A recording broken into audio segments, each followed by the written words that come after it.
back to Retro Plymouth Gamers on the Road. Hot on the heels of the last episode that I made, I've got another little stack of retro games to show you. Right, been out in the wild, picking up some games. So I'm going to cheat with the first one because I got this one on eBay, but you couldn't get it in the UK, and as you know I'm collecting 3DS games.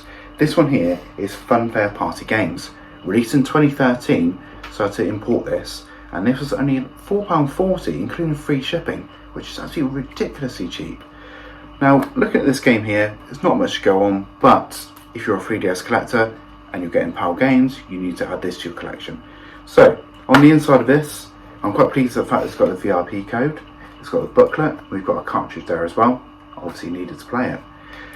Now I've got another 3DS game, and this one I got locally, so this is come from Plymouth, this is from Once, and this one here is Skylanders Swap Force. What I'm doing is I'm going after all the games that required a box set, so Skylanders, Disney Infinity games. I don't really want the big boxes with the figures and the portals that they came with, so I'm just going after just the cartridge boxes just to fit in my collection.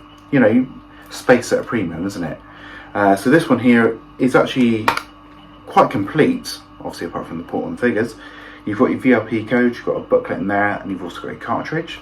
And this one here was 95p, which, I mean, you can't go wrong for that, can you? You're never going to lose on that sort of bad boy. So I went on to 360 from here. And you saw in the last episode that I bought a couple of 360 games. I'm kind of coming back around to 360 again because I kind of feel that as time moves forward, 360 games are going to be worth good money. And this one in particular, I have on the Wii U, and I kind of skipped the 360 version of it, and it's Amazing Spider-Man 2, which the Activision Spider-Man games before Sony took over the license, obviously on the PS4 and PS5, were actually pretty good. You know, they sort of got the fine art of it towards the end. The earlier Spider-Man games weren't so great, the later ones are really good, and this one was the last one they did. And it was actually pretty darn good. You know, I played it on Wii U, I enjoyed it, I really enjoyed the first one as well. So yeah, this was £9.95, again came from Once in Plymouth, which is the new George Street branch. And yeah, £9.95, I think it's an absolute bargain for this. I don't think they came with a manual for this game because it's 2014 that it was released. And as you can see from here, this is kind of like your precautions, and it tells you that if you want to find the booklet, just find it online. So yeah, don't include that. Whatever. Moving on to Wii, again, you saw in previous episodes I'm really onto a Wii high at the moment. That'll change, you know, I'll get onto some other format, it'll be DS or, you know, Vita or some, you know, something like that. But this one is Scooby-Doo and the Spooky Swamp, which was released in 2010. And this is a sequel to the first game which came out, which I don't know, was Mystery Mayhem or something like that. And that was 2009, so that got a PS2 release, and the first one got a Wii release as well. But I'm not sure whether the second version, obviously the sequel, got a release on the PS2. I think it might have just been Wii. But yeah, I didn't own this, and it's quite unusual. It's not an expensive game to find, but it might be in years to come. You know, nostalgia tells us that Scooby-Doo might come into flavour again, and kids are like, I remember playing it on the Wii, so it might be worth more than I paid for it, which was £2.95. So it could be £10-15 in 5 years time. Check back if it is, you know. Right, next one is PS3 with this, because I don't really like spend much time with PS3, and PS3 is one of these consoles that YouTubers turn around saying that is a console that's worth buying games for. And I've got a fair few PS3 games. I never set my PS3 up, but these two games I couldn't resist buying. And the first one is 2011's Ratchet & Clank All for One.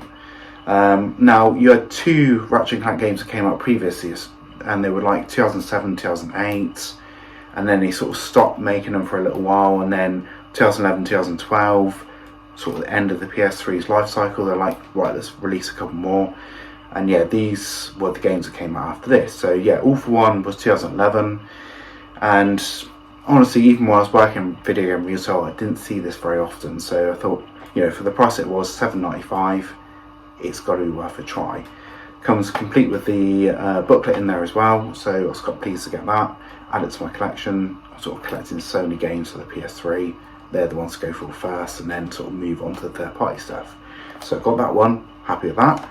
And then also found, fortuitously, was Ratchet & Clank Q-Force, which is the next one that came along. So 2012, they've got really bland names for these games. I don't really understand why on earth Ratchet & Clank Q-Force, All for One, you know, when you had Quest for Beauty or Tools of Destruction for the previous two, they decided they were going to call them these, because to me it doesn't sell it at all.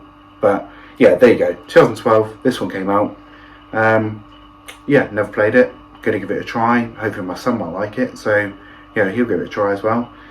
Yeah, comes with the manual, disc in there, good condition, all you can ask for, again, $7.95, so bargain. And the last one I got is probably the more modern game. On the PS4, I'm sort of collecting, again, the Sony games that came out, and it's Ghost of Tsushima. Now this one, there's two versions of this. You've got this one, and you've got like the sort of a more modern version of the game that came out. So this one was the cheaper version, but I've never played it in either of its guises, and I've never played it on the PS5 or whatever. So wanted to give it a try, heard good things about it, and this was $7.95 as well, again from Plymouth. So yeah, going to give it a shot, see what it's like. Can't be a bad game, surely. Everyone says it's really great. So yeah, collecting Sony games for it. And as I move forward, I think you'll see more PS4 games on this channel, because, you know, it's just the way it is. Sorry about that. But yeah, give it a try, and you know, tell me what your thoughts and feelings are on any of these. Have you owned them? Do you own them? Have you played them? You know, have I done well with what I bought here today? Because in actual fact, the whole spend's been about 35 quid, which, you know, that's the price of a new game these days for what, 7 or 8 retro games. So tell me your thoughts, and I'll catch you in the next episode. Bye.